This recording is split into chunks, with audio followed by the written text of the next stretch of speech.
gente, boa noite. Temos duas amigas de Minas aqui que estão aqui para assistir nossa aula, meninas, Eduardo e Maria do Carmo. Sejam bem-vindas. Estamos ficando quase internacional, gente. Estamos o quê? Interurbano já, né? Daqui a pouco a gente está internacional. Vamos embora. Eu vou fazer nossa prece aqui. Eu gostei que a turma está cheia, gente. Olha que maravilha, né? Então quer dizer que ou a gente está muito zicado ou a gente está muito iluminado, né? Prefiro a parte 2. Vamos fazer nossa prece, que hoje aqui a nossa aula é pura magia e sedução. Hoje é mais light que a aula passada foi puxado. Perdeu? Sorte sua. Foi puxado, entendeu? Foi tenso, foi tiro, pancada e bomba, entendeu? A gente saiu daqui e não sabia nem de que lado veio o tapa, entendeu? Agora essa aula já é mais tranquilo, entendeu? Mais light, exatamente. Dá pra gente aqui dar uma... Você acha que eu não vou dar? Você acha que eu sou boazinha? Me conhece? Vamos lá, gente. Vou fazer a prece para a gente começar. Ah lá, tormentos voluntários. Começou. Já que a gente vai fazer um Do You Remember, o Evangelho faz o quê? Também, vamos lá. Vive o homem incessantemente em busca da felicidade, que também incessantemente lhe foge, porque felicidade sem mescla não se encontra na terra. Entretanto, malgrado as vicissitudes que formam o cortejo inevitável da vida terrena, poderia ele pelo menos gozar de relativa felicidade, se não a procurasse nas coisas perecíveis e sujeitas às mesmas vicissitudes, isso é, nos gozos materiais, em vez de procurar nos gozos da alma, que são um prelibar dos gozos celestes, imperecíveis. Em vez de procurar a paz do coração, única felicidade real neste mundo, ele se mostra ávido de tudo o que o agitará e turbará. E coisa singular, o homem, como que de intento, cria para si próprio tormentos que estão nas suas mãos evitar. Tenso, né, gente? Fico imaginando você mal abrindo ao acaso caindo isso. Você se mata, né, gente? Vou fazer a prece para a gente começar aqui.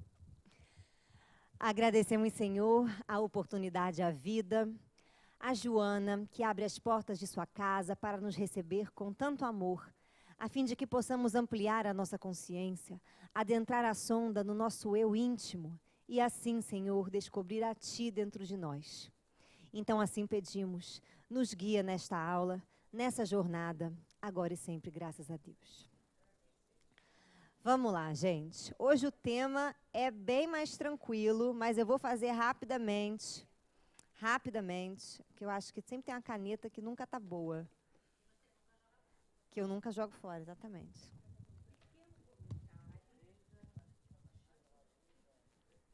Isso que é sorte. Vamos lá, gente. A gente vai falar hoje do processo de individuação, tá? Não é individualidade, é individuação.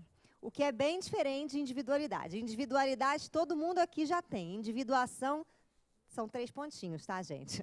Só algumas entidades que vão ter, as outras, como nós, a gente é meio perturbado. Né? Só para a gente poder entender onde é que vai pegar a individuação, né? Deixa eu fazer só uma recapitulação. Individuação. Só fazer uma recapitulação. Lembra que a gente falou ao longo do nosso... Não vou recapitular, não. Vou falar de uma maneira diferente. Olhem só. O eu que nós pensamos ser não é o eu que nós somos. Anota aí que essa frase é feita para você poder falar num bar. Né? Você pode sentar com alguém e falar. Né? Falar um negócio daí, a pessoa vai ter certeza que já está no grau, né, gente? Ela vai até parar de conviver com a sua pessoa, mas vamos lá. O eu que nós pensamos ser não é o eu que nós realmente somos. Lembrando um pouquinho da aula passada que a gente falou do nosso ego, a nossa noção de eu, ela vem através de uma referência externa, do outro, exatamente. E o eu que o Espiritismo propõe para a gente, que a psicologia junguiana propõe para a gente, é um eu com referência interna. Só que como é que você faz para ver o seu interior? Você consegue ver o seu coração? Seu estômago? Seu fígado? Só com endoscopia, exatamente. Então, o nosso aqui vai ao endoscopista, né? Faça aqui uma ressonância magnética e você está no autodescobrimento. Mas vamos lá. Como é que a gente consegue ver os nossos próprios, o nosso próprio eu interno? Aí nós falamos na aula passada que esse processo se dá da seguinte maneira. Essa aqui é a sua cabeça. E esse aqui, ó, é a sua noção de eu, tá? É o eu que você pensou ser. A gente deu um nome para esse eu, vocês lembram? Complexo de eu, exatamente. Complexo para a gente é informação organizada, tá? É igual um complexo num condomínio, né? Um condomínio cheio de prédio, península. É um complexo de residências. Não significa que complexo é uma coisa que seja o quê, gente? Complexa. Alguns são, tá? Sinto informar, mas tem alguns complexos que zica a nossa vida, entendeu? Que acaba com a nossa felicidade. Esses complexos, eles são complexos, tá? Agora, os harmônicos, a gente ainda dá uma, né? Dá uma resolvida. Vamos lá. Então, o nosso complexo de eu, ele é formado pela referência externa. Só que existe todo um eu. Na verdade, quem é você aqui nesse desenho? Você é o todo, tá? Você é o complexo de eu mais esta bola e tudo que tem dentro dessa bola. Entendeu? Esse é o seu verdadeiro eu, é o que a gente chama de totalidade, de espírito, né? A sua alma, o seu verdadeiro eu. Beleza. Só que o que acontece? Como você não consegue ver as coisas que estão aqui dentro, essas coisas elas começam a perturbar o seu complexo de eu e você começa a passar pelos famosos desafios da nossa vida. E é aí que a gente entra em conflito, porque às vezes alguma introjeção de alguma informação que a gente adquiriu fora diz que a gente é uma coisa, aonde esse complexo, essa noção de eu, por exemplo, vivenciou uma coisa que deu a ela uma resposta diferente. Vocês estão com uma cara estranha, mas eu vou tentar explicar o que é, tá? É assim, sabe quando você ouve durante muito tempo, pelo menos eu ouvi isso, né? Dá para perceber que eu gosto de pouco de falar, né? Sou uma pessoa que eu falo pouco, né? Pessoa desligada do mundo. Então, quando eu era pequena, eu ouvia assim, né? Minha mãe falava para mim, filha, fica quietinha um pouquinho, 5 minutos, né? 5 minutos. Eu falava, tá. Já posso falar? Não, filha, são 5 minutos, não é meio segundo, né? 5 minutos. E eu ficava numa ânsia, para mim era horrível. Então, eu sempre aprendi desde pequena que eu falava muito. Logo, se eu quis entrar na profissão de psicóloga, o que eu não podia fazer? Obrigada, porque senão o outro não ia falar nada, eu não ia saber nada da vida do outro, ia vomitar no outro qualquer coisa. Então, a primeira coisa que eu descartei na faculdade foi o quê? Psicologia. E qual foi a outra que apareceu para mim? Tem até um nome, gente, comunicação, entendeu? Que eu nunca falei nesta porcaria de faculdade, tá? Mas foi mais ou menos isso. Até a gente descobrir, aí qual é o conflito que acontece? O conflito que acontece é, pô, mas eu tenho uma veia psicológica, eu gosto da coisa, literalmente eu pareço uma surtada, porque psicólogos parecem surtados, né? Ah lá, a cara dos psicólogos, mas parece mesmo, né? Psicólogos, eles interpretam a vida de uma maneira completamente louca. Entendeu? Eles interpretam a realidade, eles explicam por que chove, por que o céu é azul, né? Por que você está sofrendo. E você imagina a cabeça de um psicólogo, né, pura de nada, né? Então, eu tinha mó veia para essa coisa de maluco, né? Só que tinha aqui um conflito. Você não fica quieta nunca. E eu falei, cara, de duas uma.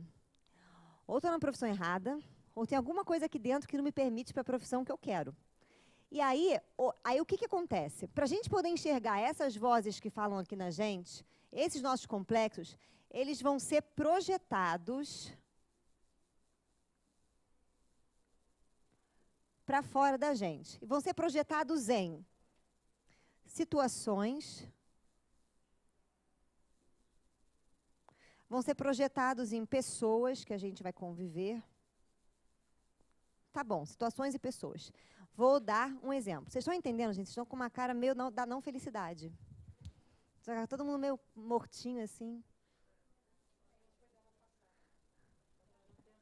O que foi? Não, agora eu estou falando dessa aula agora. Você faz parte dessa aula, no caso. Oi? Exatamente. Então, aqui, vamos embora, gente. Como é que aparece nas situações para a gente entender? Vou dar um exemplo aqui verídico, tá? Há anos atrás, entrou uma paciente no meu consultório que ela tinha problema com o pai dela, só que ela não tinha a menor ideia, tá? Por quê? Porque o pai era a coisa mais linda e maravilhosa que existia na face desse mundo. O pai era fantástico. E esse pai dela, e o pai que ela tem na cabeça dela, o pai psíquico dela, ele tinha uma influência muito grande sobre o complexo de eu dela. Então, ela não podia sair fora de nada que esse pai achasse que era bom, legal, viável, que era maravilhoso. Então ela deixou várias coisas da vida dela castradas aqui dentro, ela não vivenciou por conta do domínio desse pai na psique dela. E como é que ela foi descobrir isso? Ela teve um chefe, onde o chefe era extremamente autoritário, e ele era grosseiro, e ela começou a manifestar dores intensas na coluna. E ela teve uma hora que ela não conseguia ir para o trabalho. E toda vez que ela não ia para o trabalho, a dor diminuía. E aí ela ficava melhor, voltava para o trabalho, a dor aumentava. E aí ela entrou em terapia porque ela achou que ela não conseguia lidar com o chefe dela, graças ao bom Senhor, né? E a gente começou a cutucar, e a gente foi ver que esse pai se projetava onde? No chefe dela. Então, ela teve que aprender a olhar para dentro de si, repaginar todas as ideias que ela foi adquirindo, valores, fazer esse pai falar, né? Como é que eu faço esse pai falar? Se eu, né, pudesse dar uma voz para esse pai, o que eu acho que ele falaria, ou não me contaria, enfim, o que eu acho que meu pai falaria, ou acha de mim, ou acha certo. E a gente faz isso o tempo inteiro. Já perceberam como a gente às vezes acha que a pessoa acha alguma coisa e ela não acha nada daquilo que a gente acha que ela acha?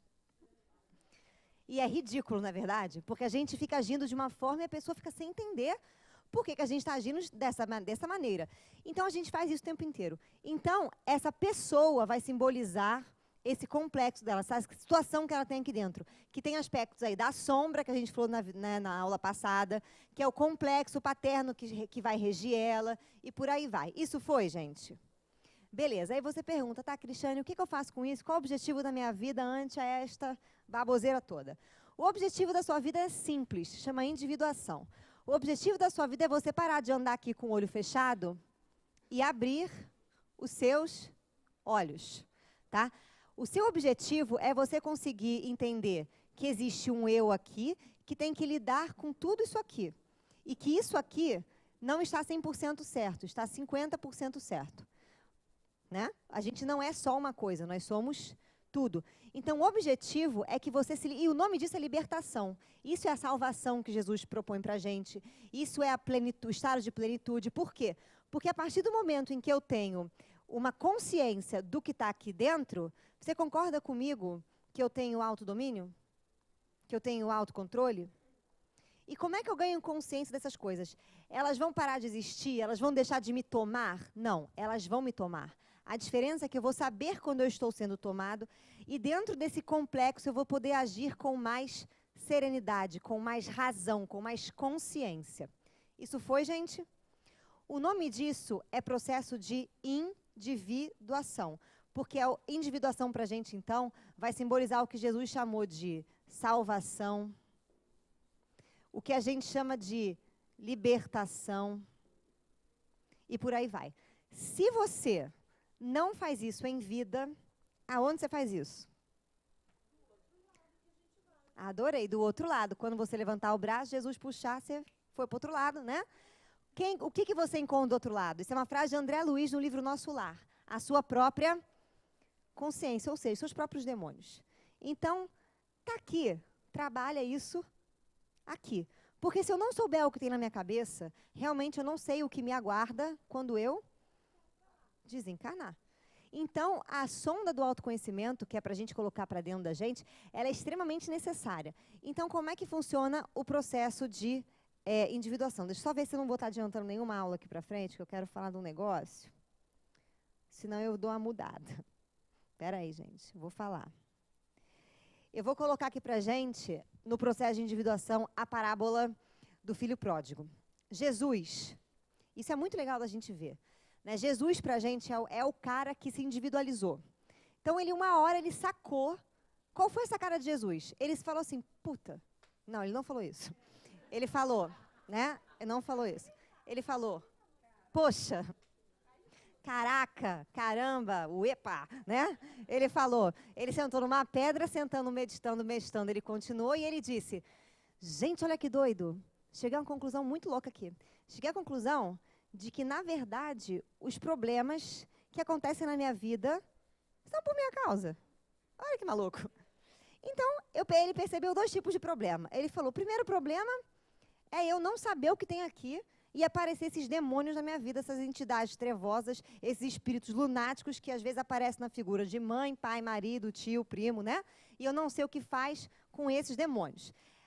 A segunda parte é, como cada um de vocês tem uma ressonância na minha psique, é aquilo que eu acho que, né, eu penso que você acha de mim, e eu não te conheço, eu não sou incapaz de te amar. Por quê? Porque quando eu olho para você, eu já projeto em você o que eu acho. E eu vou reagir a você de acordo com a minha concepção. Eu nunca vou estar aberta.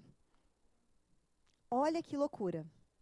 Então Jesus olhou e falou assim, eu preciso exorcizar esses demônios, porque se eu fizer essa parte, 50% do caminho está certo, né? Porque aí depois os outros 50%, que é projetar esses demônios aqui fora, não vai mais acontecer, certo?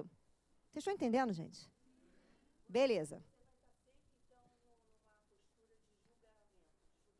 Se você, exatamente, se você não se trabalha, você julga o tempo todo, tudo. Aliás, se a gente não se trabalha, quais são os 2 maiores conflitos que acometem a gente? O primeiro é culpa.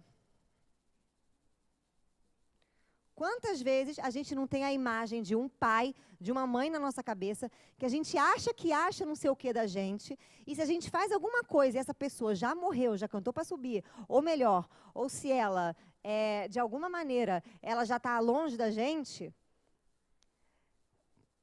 Marilena, depois eu quero falar com você. Desculpa. Né? Não, na verdade, a gente age de uma maneira tão doida com essa pessoa, né, que a gente acaba não conhecendo nem ela nem a gente. Então, a gente tem que calar essa voz, porque quando a gente cala essa voz, é permitido que a gente possa não só ouvir o outro, mas poder viver. Foi, gente? Que agora deu uma embaralhada que eu já falei. A galera do outro lado, quando quer falar, tem que ficar quieta. Tem, a gente julga porque, na verdade, eu vejo o que eu quero.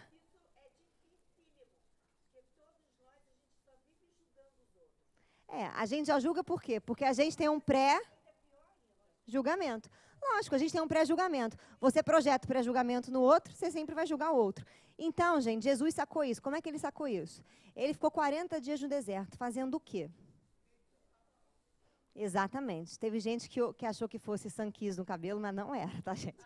Era meditação, tá? Que meditação é essa, tá? Não é uma meditação, ele não ficou lá sentado, não. Ele ficou tentando encontrar os próprios demônios. E ele encontrou, e tanto que nós temos o relato, né, que ele foi tentado, né, 3 vezes por 3 demônios que simbolizam o quê, gente? Os demônios internos dele, o que ele tinha que vencer. Porque, se você parar para pensar, Jesus é sábio. Quando uma pessoa constela o arquétipo do sábio, tenha certeza que ela constela também o arquétipo do ignorante, na mesma proporção. Todo mundo que sabe muito, também sabe pouco. O que eu estou querendo dizer para vocês? Sabe Sócrates, só sei que nada sei? Por isso ele era o homem mais sábio que existia. Quando você acha que você sabe alguma coisa, você limita o seu conhecimento. Quando você se permite não saber, mas conhecer, você amplia, você vira um filósofo. Isso foi, gente? Parece que eu estou no ácido, mas eu não estou. Sim. Exatamente, a gente tem que... Né, é a história do Sócrates, só sei que nada sei. Então, esse é o lema da sua vida, só sei que nada sei. Beleza? Foi. Então, vamos lá. Ele foi tentado por 3 demônios que pediram dele o quê? Poder, fama, autoridade.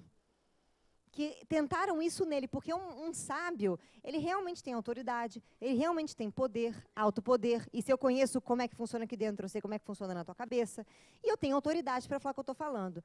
Só que se eu me achar extremamente maravilhoso por essas questões, eu já estou tendo uma inflação do ego, eu já não estou no equilíbrio. Então, Jesus, ele ficou internamente se trabalhando. E quando ele sai do deserto, lógico que as pessoas perguntam para ele o quê? Ah, gente, a loura. Minha tela até me confundiu. Olha lá, gente. Muito linda essa mulher, gente. Pura luz, pura divindade. Olha lá, gente. Se você quer ter um dia de alegria, você vai para o atendimento fraterno com ela, para você ver que é uma cafungada boa. Vamos lá. Né? É só tiro, pancada e bomba. É pior do que a nossa aula. Mas vamos lá, então, Jesus sai do deserto e as pessoas perguntam o que para ele? Senhor, o que é que o senhor foi fazer 40 dias no deserto, torrado, sem um protetor solar? O senhor está ridículo, queimado, com cabelo louro, mas o senhor ficou 40 dias e ainda está, né, magro, né? Porque foi para o deserto comer o quê? Calango? Não, né? E aí Jesus, para explicar o processo todo que ele fez aqui, ele contou uma parábola. Por que ele contou uma parábola? Agora eu vou contar a parábola da verdade para vocês. A verdade um dia estava tristinha no canto, toda esfarrapada, toda mal vestida, e a parábola passou maravilhosa, com seu manto majestoso, feliz da vida. Olhou para a verdade e falou assim, o que foi a verdade? Que está mulamba. É verdade. Ai, eu estou muito triste, poxa, ninguém me quer. Todo lugar que eu entro, as pessoas mandam ir embora. Eu não aguento mais. A parábola pensou e falou, já sei, verdade. Usa o meu manto por uma semana, entra nos lugares que as pessoas vão te confundir comigo e vão te aceitar, vê se funciona. E aí a parábola passou a usar, a verdade passou a usar o manto da parábola e as pessoas começaram a ouvi-la e recebê-la. Então Jesus, sabendo que se ele chegasse para os discípulos e falasse assim, eu estava me autoconhecendo e você, um louco, não se conhece, vai ter que fazer esse trabalho também. Eles não iam entender? Ele falou uma parábola para que também a gente pudesse refletir sobre ela. Ele disse assim, é o filho pródigo. Um senhor tem 2 filhos.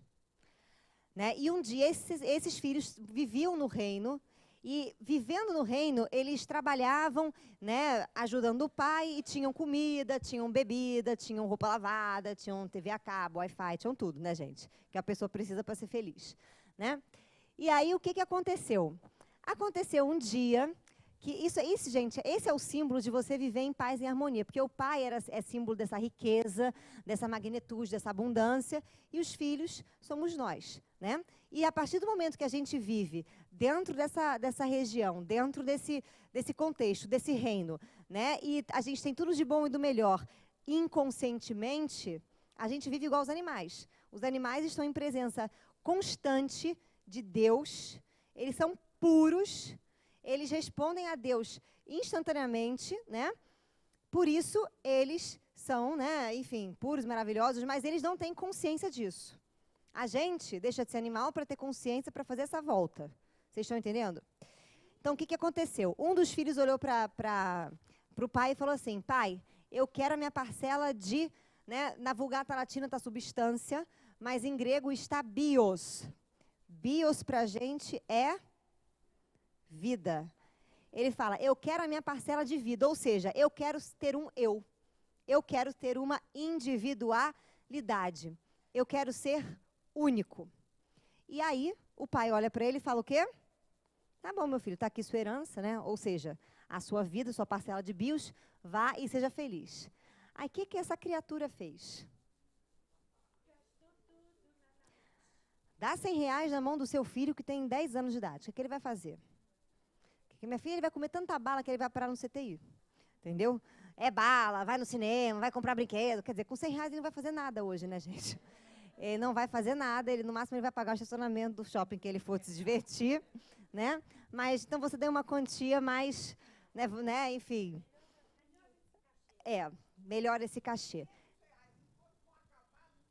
Exatamente. Vamos embora. Então, R$500 para a criança louca, lunática, gastou tudo. Foi o que esse filho fez. Ele ganhou vida, saiu pelo mundo gastando a vida dele completamente inconsciente. Por acaso, ele se assemelha com a gente, tá? Que está vivendo sem saber nada, está aqui possuído pelo ritmo ragatanga, né? Você lá, e vai, entendeu? E vai vivendo e não sabe o que está acontecendo. Exatamente assim. Aí, o que acontece? Acontece que um dia esse filho se vê com fome, se vê com sede, se vê sem dinheiro. E essa fome, e essa sede, e esse sem dinheiro é o que nós estamos sentindo agora aqui. Nós estamos sem dinheiro. Dinheiro é o símbolo do valor. Os nossos valores, de alguma maneira, lá fora se chocaram. Muitos de nós aqui fracassou ante a sociedade. Muitos de nós aqui passamos por dores, né, lascivas, imensas lá fora, e aqui viemos, porque a gente percebe que tem alguma coisa errada com o mundo. Em que sentido? O mundo não pode ser só dos famosos, dos ricos, dos poderosos, né? O mundo não pode ver só a base de corrupção, a base do, né, farinha pouca, meu pirão primeiro.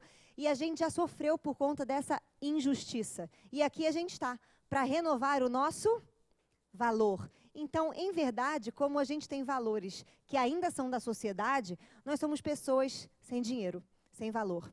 Quer ver como é que a gente tem valor? A gente olha para o nosso filho e fala assim: você tem que ser alguém na vida, tem que fazer uma faculdade, tem que ter um diploma. Se Jesus estivesse no seu lugar, ele ia falar assim: você tem que ser alguém na vida, tem que se encontrar, tem que se conhecer. Se dane se você vai ter diploma ou não. Você está aqui para se iluminar, meu filho, e não para você ficar tendo diploma para dizer para o mundo que você foi alguém. O mundo não tem que saber o que você que tem que saber o que você é. Então, os nossos valores, a gente já começa a ver que são meio esquisitos. A gente é sem dinheiro. Nós estamos aqui e porque a gente não tem dinheiro, a gente tem fome. E é isso que vocês estão fazendo aqui. Vocês estão comendo, aliás, eu também estou comendo, o que Joana, que é uma mulher rica e uma mulher com a mesa farta, pode ofertar para a gente. Somos aqui, né, mendigantes dessa fome. E com sede, porque a nossa água, a fonte que a gente vai beber, não é a fonte eterna, a fonte da vida, a fonte que Jesus falou da água viva. Por quê? Porque a fonte da água viva nunca te dá sede. É o que ele falou para a samaritana. Que fonte é essa de água viva? Quando acontece qualquer coisa aqui fora, a gente ainda vai buscar a solução no externo, no material. A gente não tem fé suficiente para talvez aceitar as situações e falar assim: poxa, beleza, tá no inferno, abraço capeta, vamos embora, sabe?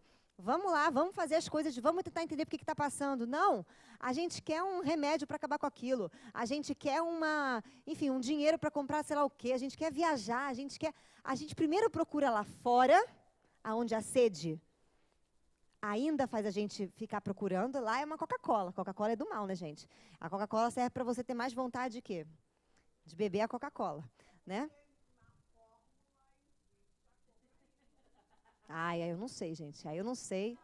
Nunca fiquei doidona de Coca-Cola. Mas, imagino.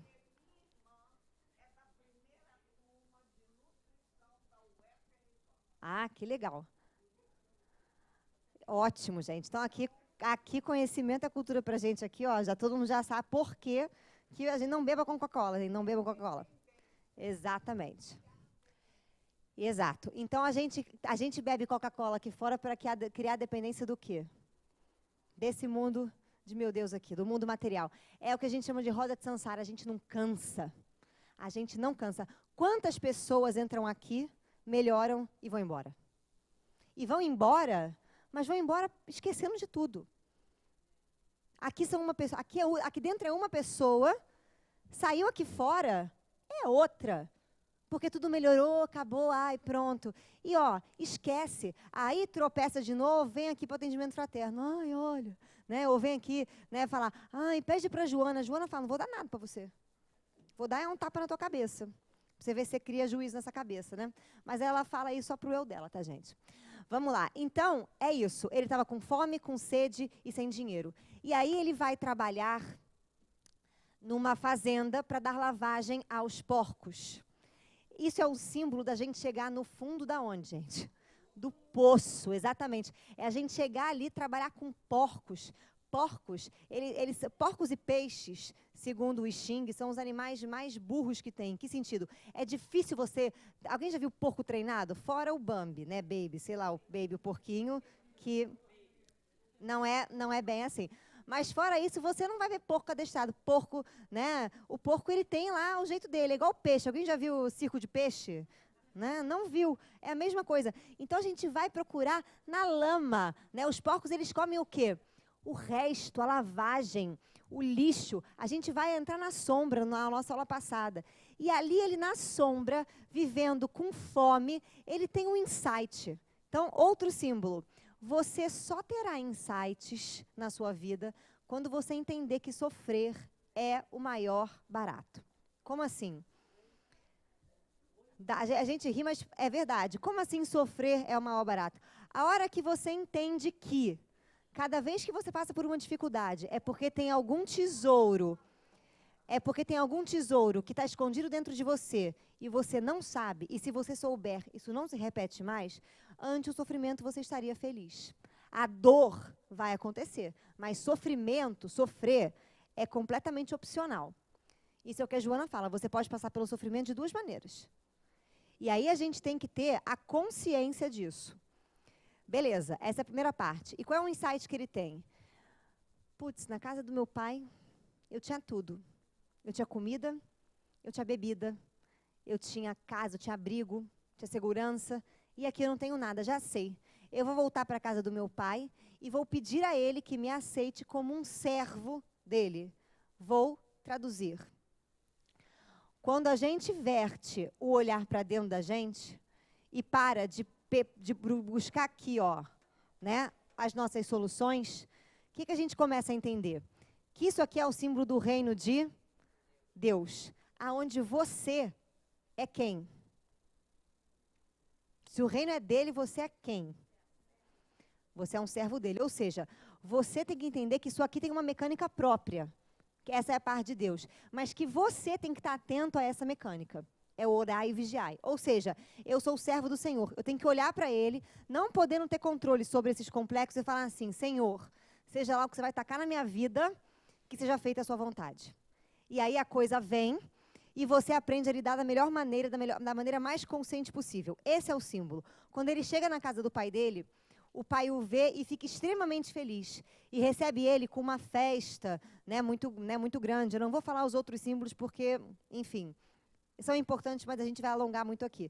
Mas ele recebe o filho com uma festa. E o outro filho dele, que estava ali, né, e que não tinha nunca saído, nunca pedindo nada, ficou morrendo de inveja. E falou assim, eu sou seu filho, sempre estive aqui, trabalhei por você, e você nunca matou um boi para fazer uma festa para mim. Ele olhou para o filho e fala, tudo que é meu é seu, meu filho. Quem é esse filho? É o inconsciente, a pessoa que está inconsciente, a pessoa que está ignorante, que não tem eu, que não entendeu que para você poder receber a abundância da vida, você tem que trabalhar o seu autoconhecimento. Isso foi, gente? Ou está estranho? Então, o que é o processo de individuação? É o filho pródigo que retorna à casa do pai. Primeiro, você faz isso. Você está dentro da casa do seu pai, você e Deus é uma coisa só. Você é um animal, você é uma planta, você é uma pedra, sei lá o que você é. Você não é o homem ainda. Quando esta mônada, este ser, esse espírito, está no ponto para desenvolver a consciência, ele se torna o homem, que é o filho pródigo, que é o filho que sai e ele esquece a casa de seu pai. Então ele passa pela vida procurando, e só uma coisa faz esse homem voltar, que é quando ele fica sem dinheiro. É a tal da dor, do desafio. Não tem jeito. E aí ele vai andando, para e pensa, eu preciso retornar. O caminho de individuação é o caminho de volta. Você começa a voltar-se para dentro de si, você começa a fazer uma outra análise do mundo para que você possa ter o que a gente chama de plenitude de liberdade. Não existe paz sem isso. O que eu mais vejo são esses movimentos exteriores pela paz, passeata pela paz, a paz, eu não sei o quê. Aí você fala, lindo, Senhor, legal, mas a paz não vem daí. Porque se tem um indivíduo da sociedade que não tem paz internamente, ele promove o caos aonde? Externamente. Não tem jeito. Ele vai produzir aqui aquilo que é reflexo daqui. Isso foi, gente? Então, o processo de individuação é isso. Você perde o seu contato com a sua divindade interior, com o seu Deus interior, caminha para voltar a esse contato. Isso é muito simples. Esse processo, ele passa por 3 etapas. Tá? São 3 casamentos que a gente vai fazer. Aí vem a outra parábola, né, de Jesus, que ele vai falar do festim das bodas. Já pararam para pensar? Que doido. Como é que Jesus tinha, né, gente, a cabeça fantástica? Né? Por que ele não falou que era a festa de 3 anos de uma criança, né, que é muito mais gostosa que umas bodas? Não, era o festim das bodas, porque bodas é o casamento. Você tem 3 aspectos aqui dentro que você tem que casar com. Casar é o quê, gente? É o símbolo do quê?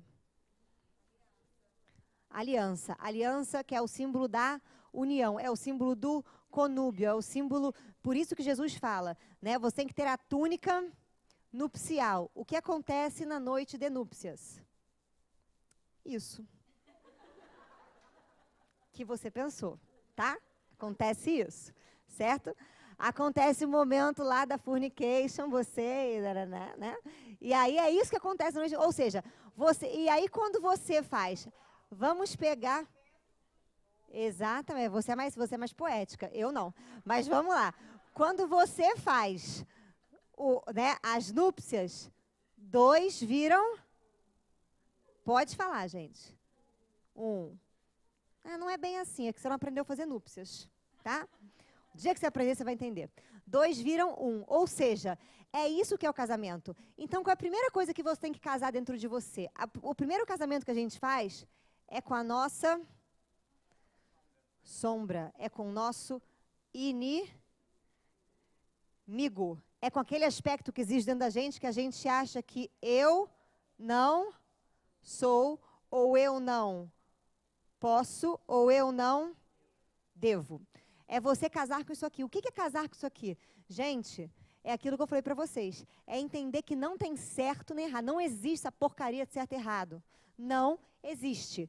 Existe o que é relativo. Não existe bem e mal. O bem e mal é extremamente relativo. Vou dar um exemplo de uma situação fantástica que eu acho, né, que foi que quem venceu essa situação foi Divaldo Franco, aonde as pessoas não entenderam o que ele fez, porque elas acham que fazer o bem é você ter síndrome de ursinho carinhoso. E acham que fazer o mal é você gritar, falar alto, né, aquelas coisas que a gente sabe que é tosca. Divaldo foi a uma conferência e um jornalista tirou uma foto dele, pediu para tirar a foto dele. Ele, né, todo solícito, parou, tirou foto, deu lá a entrevista e ele fez o quê? Depois ele publicou no jornal uma mentirada imensa sobre Divaldo Franco, né, difamando ele, uma coisa horrorosa. Divaldo ficou como, gente? Pau. Ficou extremamente chateado, com razão. E aí passaram-se uns 5 anos daquele ocorrido, depois que tudo foi se resolvido, e está ele numa nova conferência, e quem aparece lá? O cara de pau, né? O jornalista. E aí o jornalista vê que em algum momento eles vão tirar foto em grupo, o jornalista entra, Divaldo para a foto e fala assim, eu não vou tirar foto com ele. Por quê? Porque eu não te perdoei. Se você quiser tirar foto comigo, você vai desfazer o que você fez, depois você volta aqui e tira foto. Por quê? Se Divaldo fingisse que nada aconteceu, ele ia estar fazendo uma caridade para o homem, ou ele ia estar ensinando o homem a falar assim, é assim mesmo, filho, você pode falar o que você quiser das pessoas, depois fingir que nada aconteceu e que está tudo bem. E aparentemente parece o quê? Nossa, mas como é que você não perdoou? É lógico que ele perdoou, mas por uma questão de amor, ele ensinou, ele instruiu. Então, isso é um bem, mas aparentemente parece o quê? Um mal. Parece uma ação de agressão. É a mesma coisa que você chegar para o seu filho, sei lá, bateu num coleguinha na escola, você vai pegar ele na escola, depois que a tia chamou você, falou com você e com seu filho, e você finge que nada aconteceu. O que essa criança vai fazer? É simples. Exatamente, daqui a pouco ela está batendo em você. Então, é exatamente isso que a gente tem que começar a refletir. Então, quando a gente fala de sombra, gente, é para tirar o julgamento. Isso aqui é não julgueis. Isso aqui é mal inimigo. Não é mal inimigo aqui fora. Foi o que eu falei para vocês. O inimigo não está fora. O que está fora é a projeção do seu inimigo que está dentro. Então, você tem que amar a questão dentro. É você quebrar julgamento, é quebrar valor, é quebrar padrão, é matar. É o que Jesus falou, né? Odiai o vosso pai e vossa mãe. Quem é que diz para a criança o que ela é quando ela é pequena? Pai e mãe. Eu preciso fazer essa morte. Eu preciso identificar isso. Senão, eu vou passar a vida sendo o filhinho da mamãe e o filhinho do papai. E não sendo filho de Deus. Porque eu esqueço a minha própria origem. E eu passo a agir pelo que os outros dizem que eu sou, pelo que os outros me disseram que eu devo fazer, que eu não devo fazer, e eu vou aceitando. E isso é tão sutil que tem... Vou dar um exemplo para vocês aqui. Uma vez, eu fui falar com meu pai de alguma coisa, ele virou para mim e falou assim, ai, mas nem fala um negócio desse. Eu não consigo fazer isso. Aí eu olhei para ele e falei, por que não? Ele, ai, porque eu aprendi assim, meu pai fez isso comigo, eu aprendi assim, dá até um negócio que eu pensar que isso está errado. Eu olhei para ele e falei assim, quem é você? O seu pai ou o Renato? Aí ele parou, olhou para mim assim, eu falei, você não é o seu pai, entenda isso. Aí ele parou, eu falei, isso é a cabeça do seu pai. Qual é a sua cabeça? Você está comendo isso inconscientemente, está sentindo isso porque você está conseguindo pensar diferente, ou ouvindo alguém pensar diferente e não quer enfrentar, ou porque realmente você pensou nisso conscientemente, você sentou, analisou, teve coragem de enfrentar os fatos? Eu não pensei. Então vai pensar que está destruindo sua vida. É assim, gente. Oi? Exatamente, mandei para o quarto escuro pensar 5 minutinhos. Né? E meu pai, não consigo fazer isso com ele não, gente, meu pai é muito lindo e muito fofo. Mas vamos lá. Isso foi primeiro casamento que você faz. Segundo casamento que você faz. Esse é o mais legal de todos. Você vai casar com a sua ânima. Ou com o seu ânimos. Mulheres, vocês vão casar com quem? Homens vão casar com quem? O que é isso? Tem as pessoas que nunca casam, né? Apesar de estarem casadas. O que é isso, criatura? Rápido para a gente passar. A gente vai ter uma aula só sobre ânima e só sobre ânimo. E é importante eu falar isso aqui para vocês, porque o processo de individuação da mulher é diferente do processo de individuação do homem. Apesar deles chegarem no mesmo lugar, a mulher tem que fazer exatamente o caminho contrário que o homem faz. Enquanto o homem desce do pedestal, a mulher sobe nele. Né? É exatamente isso. Então, vamos lá. O que significa ânima? A partir do momento que no meu complexo de eu foi me ensinado que eu sou homem, o que fica no meu inconsciente aqui? A energia da mulher. Como é que você percebe quando um homem não lida bem com a energia da mulher? Quando ele é um egoísta nato. Por quê? Porque o desenho já mostra aqui, gente. Cadê o desenho do homem? É uma bolotinha com quantas setas? Qual a direção que essa bolotinha pode ir? Apenas uma direção. É por isso que o homem vê futebol. E só.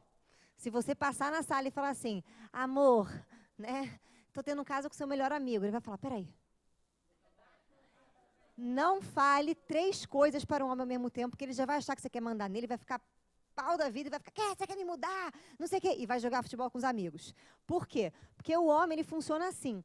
Como a energia dele é toda focada, homem é focado. Homem, quando o homem não conversa igual a mulher. Homem, quando ele começa a conversar com você, a conversa tem começo, meio e fim. E as mulheres? Obrigada. Mulher, gente, é pura magia. Mulher, ela fala de 5 coisas ao mesmo tempo, ela relaciona as 5 coisas, depois ela volta no assunto que ela começou para dar um fechamento. Aí a pessoa fala, Jesus, é por isso que vocês homens, quando estão perto de algumas mulheres, elas estão conversando, dá perturbação na mente. Se a gente olha e fala assim, Jesus do céu, como é capaz, né? Mas, em compensação, nós mulheres fazemos tudo ao mesmo tempo. Né? E o homem, ele faz uma coisa, mas bem feita. A mulher faz tudo, mas muito estranho, né?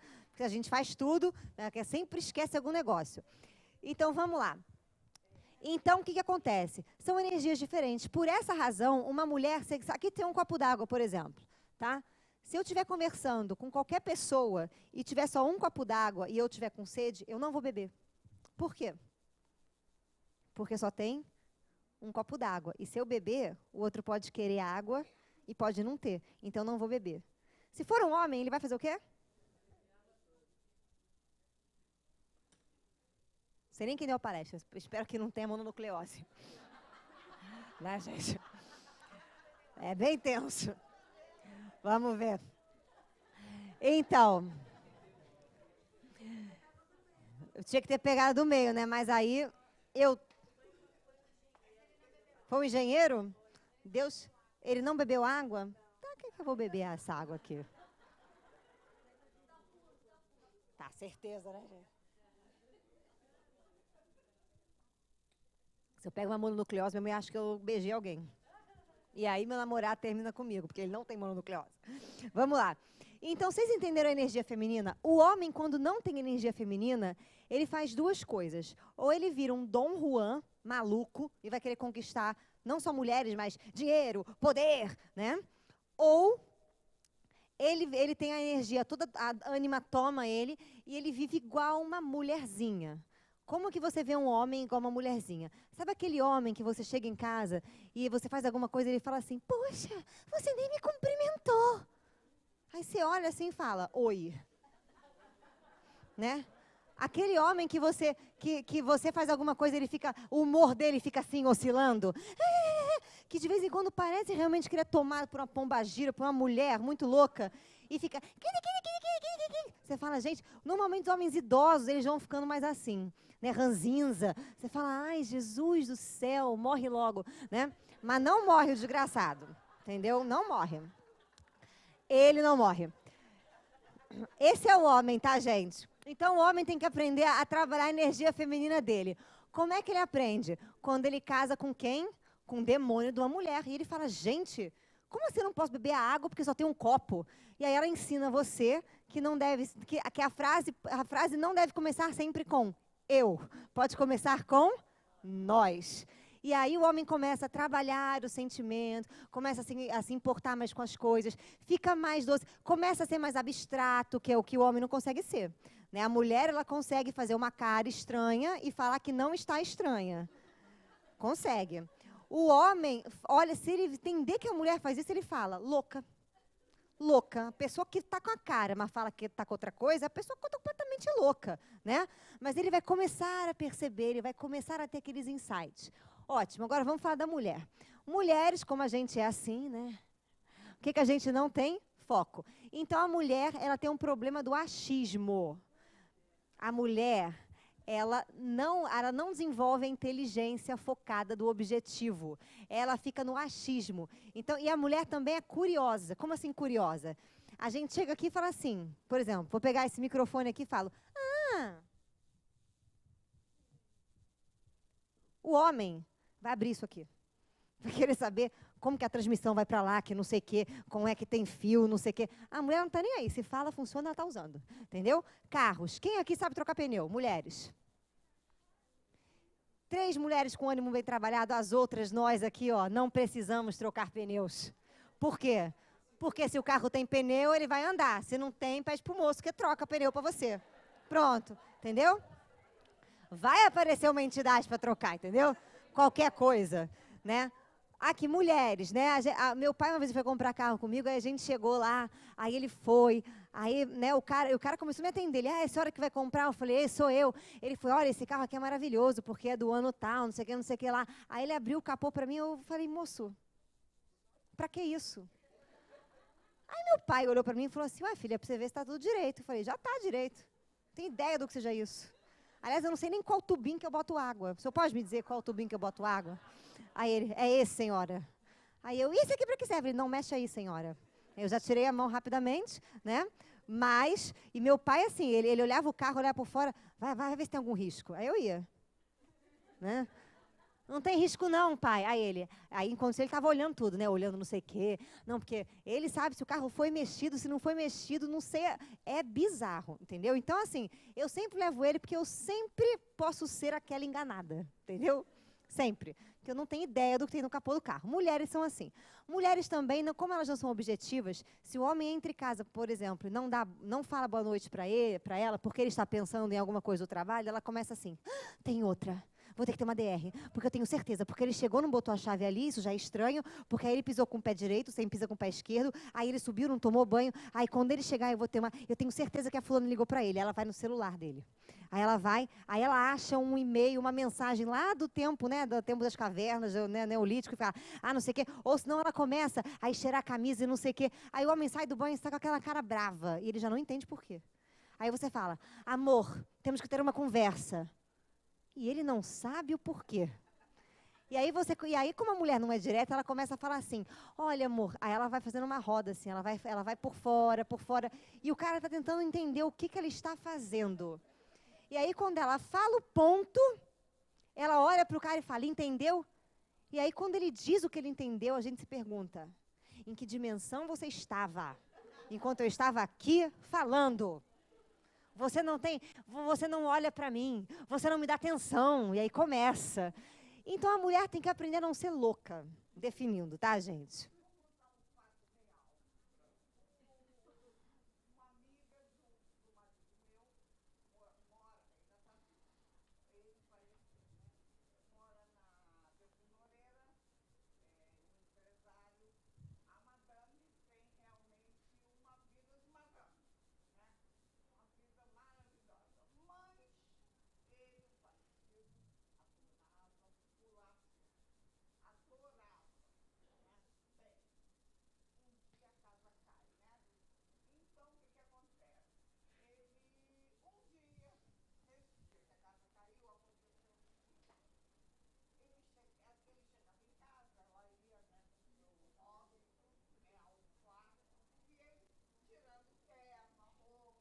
E ela foi cheirar as coisas.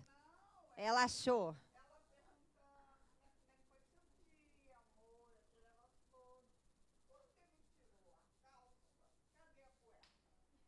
Meu Deus do céu. Adorei, gente. Pronto.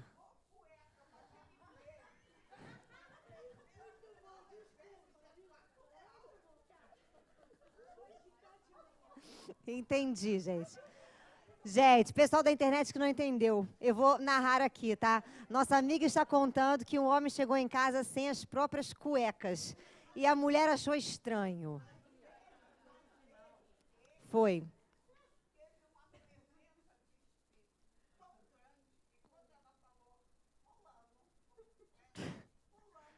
Cadê?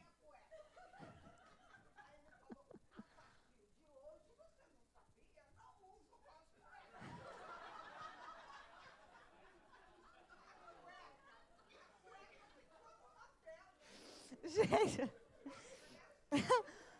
vou falar que o pessoal da internet que eles não ouvem, que a nossa amiga está falando que essa criatura que chegou sem cueca, né? Quando a mulher perguntou cadê a sua cueca, ele teve uma sacada para sair, porque é um homem espirituoso e disse, né?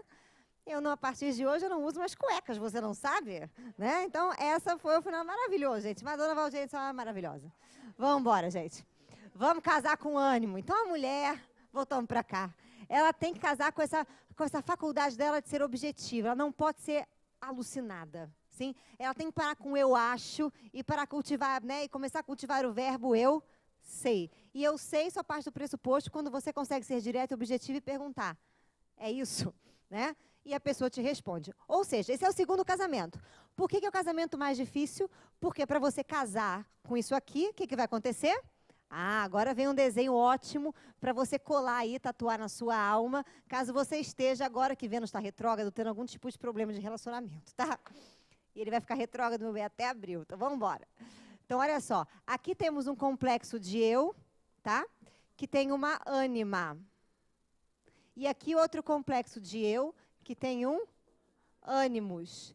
Quando você se apaixona por alguém, o que você faz? Projeta. Ou seja, você não ama a pessoa. Você ama uma extensão sua, uma projeção.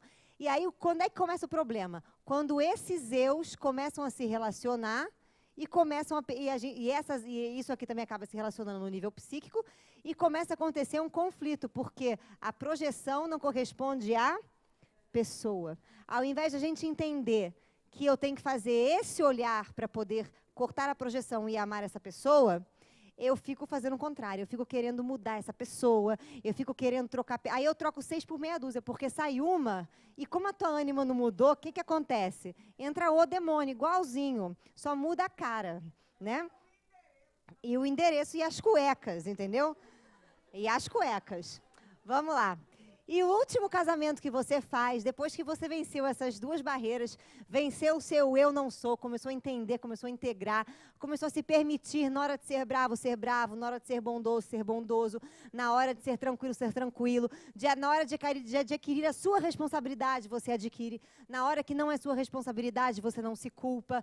Quando você se planifica neste nível, quando você trabalha a sua energia feminina e masculina ao mesmo tempo, você vai casar com o seu selfie com o Senhor, o real Senhor. E aí, meu bem, bravo, exatamente. Aí aqui é a hora que você e o Pai são um. Mas enquanto você e o Pai não são um, você vai fazer o quê? Você vai ter que cavucar aqui mesmo, tá, gente? Vai ter que andar por aqui, porque a coisa aqui é meio braba. Então, um processo de individuação, para a gente fechar a aula de hoje, é isso. É você abrir os olhos dentro do seu próprio eu. Por isso que Jesus deixou bem claro, vigiai e orai. Vigiar o quê? A si próprio. Não são suas atitudes somente, mas é o que origina suas atitudes. Porque eu vejo muitas vezes as pessoas querendo mudar comportamento. Então, vou contar uma coisa para vocês. Isso é mole, isso é fácil mudar comportamento. Difícil não é mudar o comportamento. Difícil é mudar a crença que gera um comportamento em você. Ou seja, difícil é você entender por que você repete. As pessoas, às vezes, falam assim, quer ver? Por exemplo, eu acho isso muito engraçado, né? Elas são inseguras às vezes. Aí elas querem falar alguma coisa para alguém. Aí elas vão sempre falando daquele jeitinho, a pessoa monta em cima delas. Aí um dia elas descobrem que elas são inseguras e elas têm que passar a ser o quê? Seguras. Então elas vão e falam para o outro, mas elas continuam com o pezinho atrás. Porque eu tô tendo uma atitude segura, mas dentro eu tô como? O que o outro faz? Sobe em cima. Até o dia que a gente entende que ser seguro ou não ser é uma questão de saber. Como assim saber? Todo mundo aqui tem plena certeza que é homo sapiens, ou mulher em sapiens, né? Ou sei lá, ou você é qualquer coisa sapiens. Você tem certeza que você é humano? Ou alguém que tem alguma dúvida? Ah, não sei, acho que eu sou um girino, né? Não sei, de repente. Todo mundo aqui tem certeza que é humano, certo? Isso perturba vocês? Vocês, por acaso, quando encontram o seu animal de estimação, ficam, mas eu sou humano, hein? Haha. Né? Vocês fazem isso?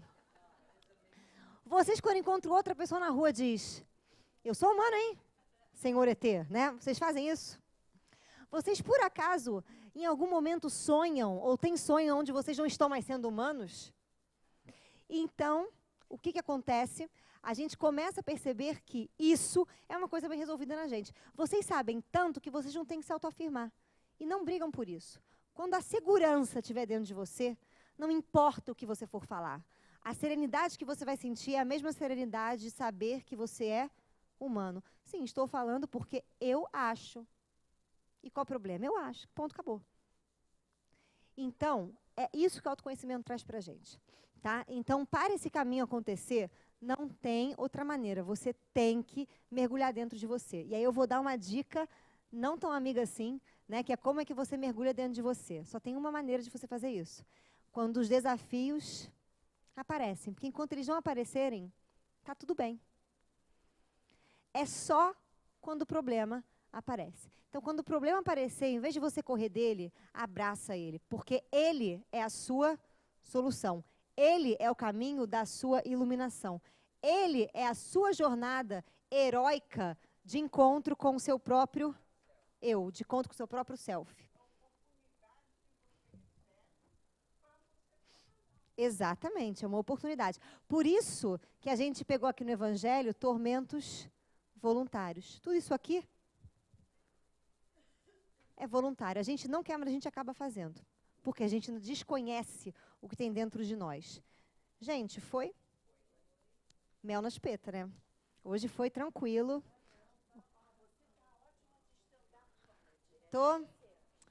Mas... Você viu o espetáculo? Ah, é a roupa. Tô brincando. Vamos lá, gente.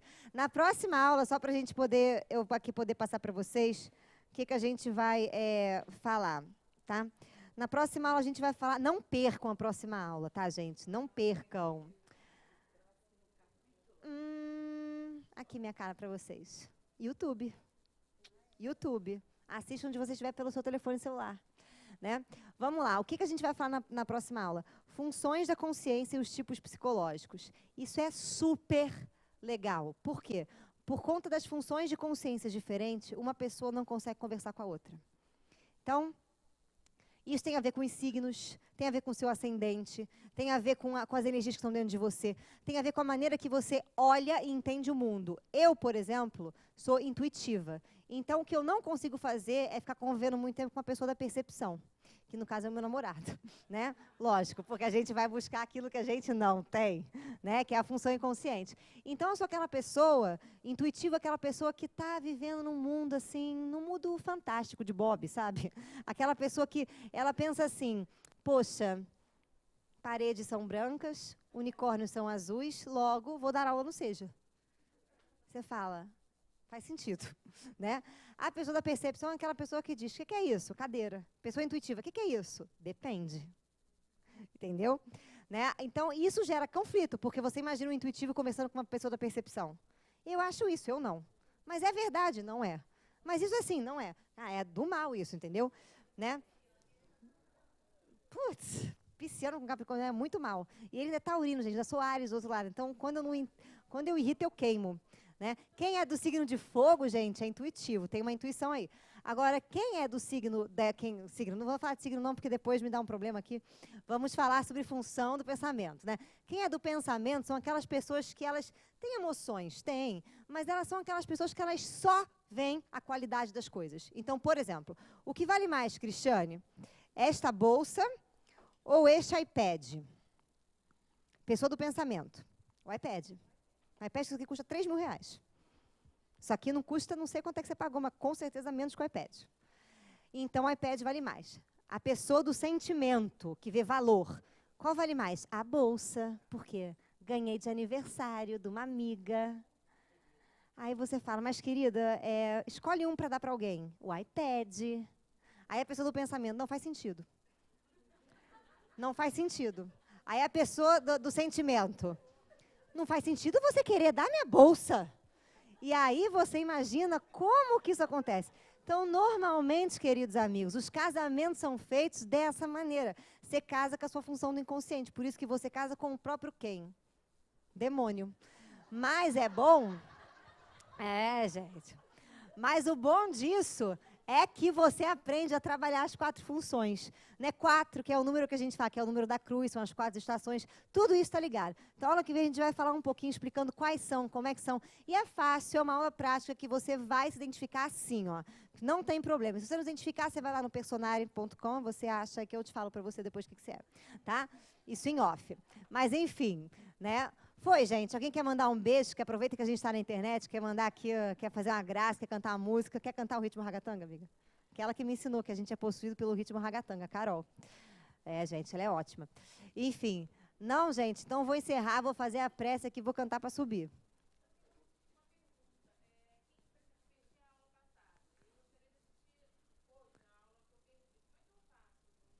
Como é que você faz? Você está vendo aquele rapaz ali atrás, naquela caixinha de vidro? É com ele. Por quê? Ele grava as aulas e ele disponibiliza lá no canal do Seja. Você coloca Entendendo a Psicologia, né? Tem que botar... Tem ano no canal do Seja? Não? Enfim, então você vai, bota as mais recentes, né? E aí você vai vendo as outras. A gente começou, nossa primeira aula foi o quê, gente? Foi... fevereiro. Ah, perdeu só uma? Ah, então dá para você pegar sim, tá na internet já. Mais alguma coisa, gente? Então vamos comer pizza, né? Não, gente, eu só falo comer pizza porque se eu comesse toda quinta-feira eu ia ser em forma de pizza. Mas vamos lá. Vamos fazer a nossa prece. Agradecemos a querida veneranda Joana, a Deus, pela oportunidade que temos de, através dos nossos desafios, chegar até o nosso verdadeiro eu. Pedimos que nessa jornada possamos ter os olhos abertos, os ouvidos de ouvir, o coração de saber morrer e renascer, para que possamos, desta forma, encontrar o nosso verdadeiro eu, a nossa paz, a nossa plenitude. Pedimos a Ti, querida veneranda, que nos guie na nossa jornada pessoal, nos inspirando e nos intuindo sempre, para que possamos, da melhor maneira, efetuar a nossa missão. Graças a Deus. Gente, obrigada. Até quinta que vem.